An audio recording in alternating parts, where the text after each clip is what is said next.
మా diamond director Venkatareddy సార్ని honouring చేయవలసిందిగా రివాగ్లో మేనేజింగ్ డైరెక్టర్ శ్రీ రాధాకృష్ణ గారిని కోరుకుంటున్నాను. Heartly congratulations. ఆపొద్దు.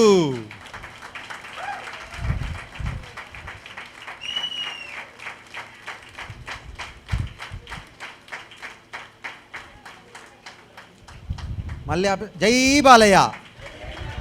ఇప్పుడు వస్తా ఊపు.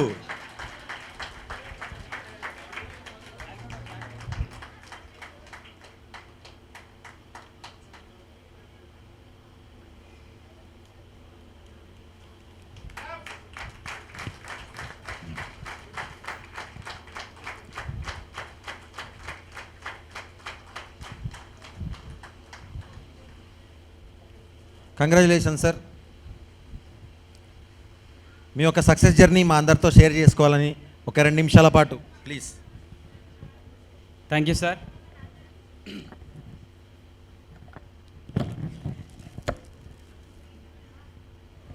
గ్లో మార్నింగ్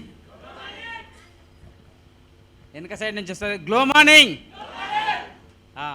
ఎస్ అండి, రివాగ్లోలో సక్సెస్ఫుల్ జర్నీ 1 ఇయర్ కంప్లీట్ అయిన ప్రతి ఈవెంట్కి వచ్చిన ప్రతి ఒక్కరికి కూడా హార్ట్లీ కంగ్రాచులేషన్స్ అండి.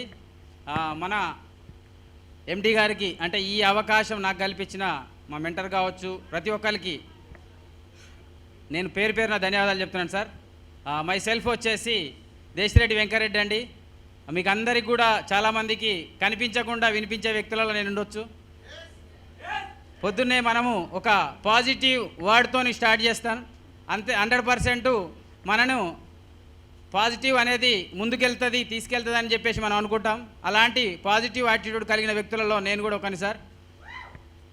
నిన్ను నువ్వు ఉద్ధరించుకో, నిన్ను ఎవరు ఉద్ధరించారు సార్ అనే ఒక సిద్ధాంతాన్ని నమ్మిన సార్. రివాగ్లోకి రాకముందుకు ప్రీవియస్గా నేను కూడా ఒక ప్రైవేట్ ఇండస్ట్రీలో 5,000 నుంచి స్టార్ట్ అయిన నా జర్నీ 22,000 వరకు మాత్రమే వెళ్ళగలిగింది సార్. అంటే ఒక 12 to 13 ఇయర్స్ అక్కడ మన పని చేస్తే మన ప్రతిఫలం ఒక 17,000 మాత్రమే అయింది. అలా చేస్తున్న తరుణంలో నాకు పరిచయం అయింది రివాగ్లో సార్. ప్రీవియస్గా ఒక నెట్వర్క్ చేశాను, అందులో కొద్ది ఎక్స్పీరియన్స్ తీసుకొని 27,000 అనేది హైయెస్ట్ తీసుకున్నాను అక్కడ. కానీ ఒక అచీవ్మెంట్ అనేది ఉండేది సార్. లైఫ్ టైంలో కొన్ని సాధించుకోవాలి అంటే ఇంకా ఎన్నో కొన్ని సాధించాలని నేను అనుకునేది. ఒక కారు ఉండాలి, ఒక మంచి ఇల్లు ఉండాలి, అలాగే డ్రీమ్ అనేది కూడా పెద్దగా ఉండాలి, నలుగురికి హెల్ప్ చేయాలని మనం చాలామంది అనుకుంటాం. వచ్చిపోవడం కాదు సార్, మనం అందరం కూడా ప్రతి ఒక్కరికి ఏదైనా ఒకటి ఇచ్చిపోవాలనే ఒక సంకల్పం అయితే నాకు ఉంది సార్. అందరూ అనుకుంటారు వచ్చిపోతారు, జస్ట్ కామన్ మ్యాన్. కానీ మనం ఏదైనా ఇచ్చిపోతే మనం సూపర్ మ్యాన్ అవుతాం. Thank you sir. మంచి అవకాశం కల్పించిన మెంటర్స్ కావచ్చు, నా సక్సెస్ఫుల్ జర్నీలో నాతో పాటు నా వెన్నంటి ఉన్న నా